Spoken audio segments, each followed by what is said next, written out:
Ngayon, gusto kong ibahagi sa inyo kung paano gawin ang dalawang cream na ito na napakaganda para sa mga linya na ekspresyon at sa mga maliliit na kulubot na unti-unting lumalabas. Nakaka-hydrate ito at mahusay pampasigla ng natural na collagen. Tingnan niyo ang tekstura.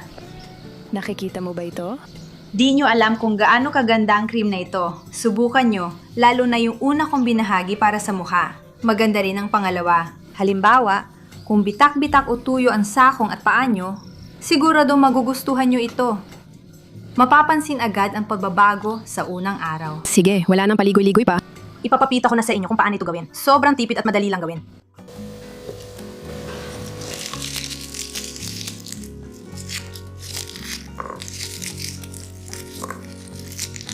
Nakakamangha talaga ang mga katangian ng bawang. Isa itong napakahalagang sangkap sa pag-aalaga laban sa pagtanda. Huwag kang mag-alala, hindi amoy bawang ang mga krema. Ang bawang ay naglalaman ng mga bitamina A, B1, B2, B3, B6, B7, C, E at mga mineral. Naglalaman ito ng alisina, isang compound na pumipigil sa proseso ng pagbuo ng mga kulubot at tumutulong na mabawasan ang mga kulubot na mayroon na. Mayroon itong epekto sa balat na anti-inflammatory, antimicrobial at antifungal. Ilalagay natin ang mga butil ng bawang sa isang maliit na kaserola at magdadagdag tayo ng isang tasa ng tubig, 200 mililitro.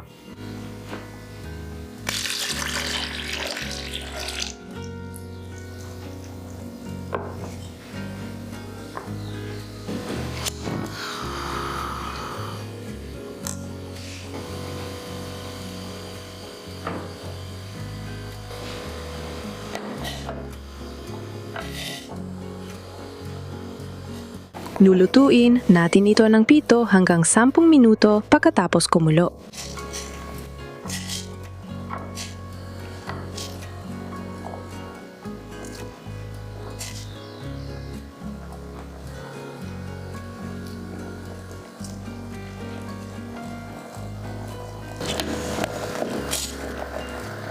Kapag malambot na sila, handa na ito. Kain na tayo!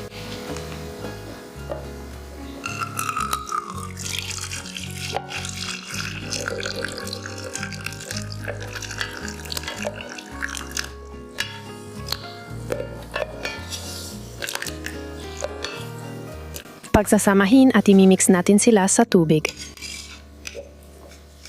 Epektibong pinapababa ng bawang ang paglitaw ng mga kulubot sa muka, leeg at kamay.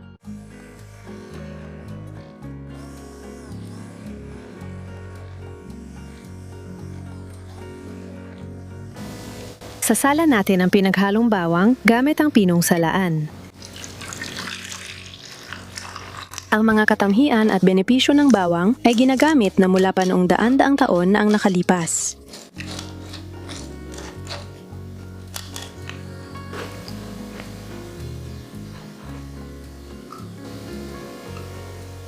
Magdagdag na 1 kutsara ng gawgaw at haluin na mabuti.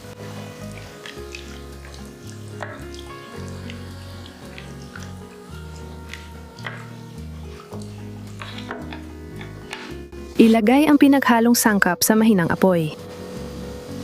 Kain na!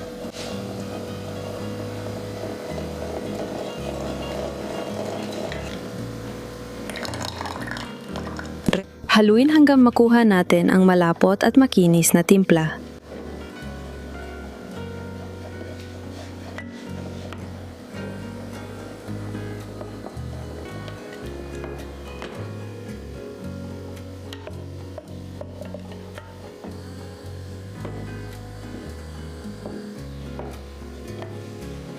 Nagawa tayo ng 2 krema. Hatiin natin sa 2 bahagi.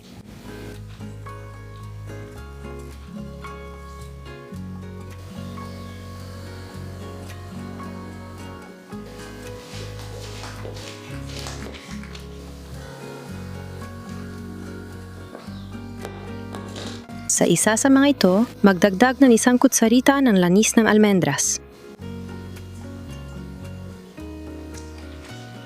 At isang kutsarita ng aloe gel. Maaari ninyo itong bilhin sa mga botika o maaari rin kayong gumamit ng natural na aloe gel.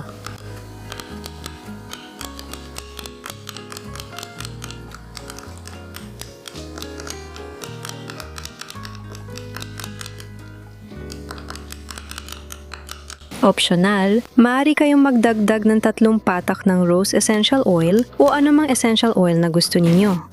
Haluin ng mabuti ang lahat ng sangkap.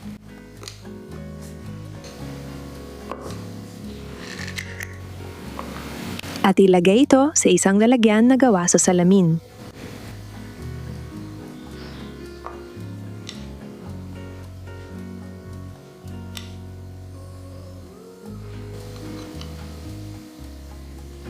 Gusto kong malaman sa komento kung alam nyo ang sinaunang krema na ito at ano masasabi nyo. Hihintayin ko ang inyong sagot.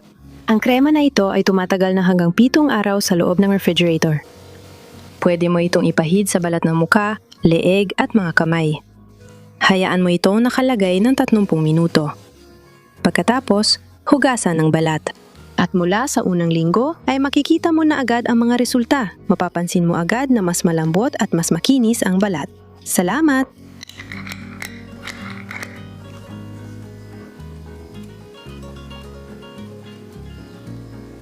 Ngayon, gagawin natin ang pangalawang krema gamit ang isang kutsarita ng langis ng kalendula at isang kutsarita ng pulot.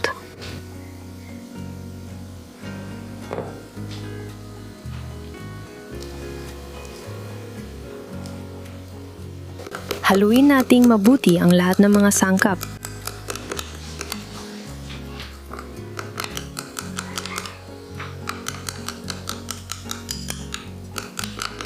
Ilalagay natin ito sa garapon.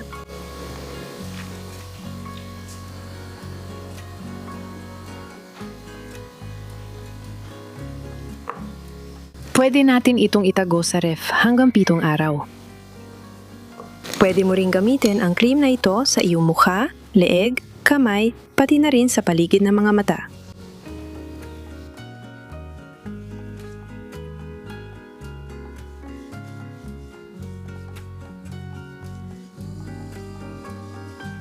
Iwan ito sa balat ng 30 minuto sa kahugasan ng maligamgam na tubig.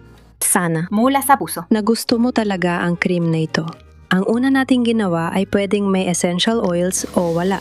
Kung walang essential oils, pwede mo ring gamitin sa paligid ng mata. Napakaganda nito. Magugustuhan mo talaga at sobrang tipid pa. Sige, magpapaalam na ako. Heto, naglagay ulit ako ng kaunting cream. Ang ganda niya. Kamangga, manggasya.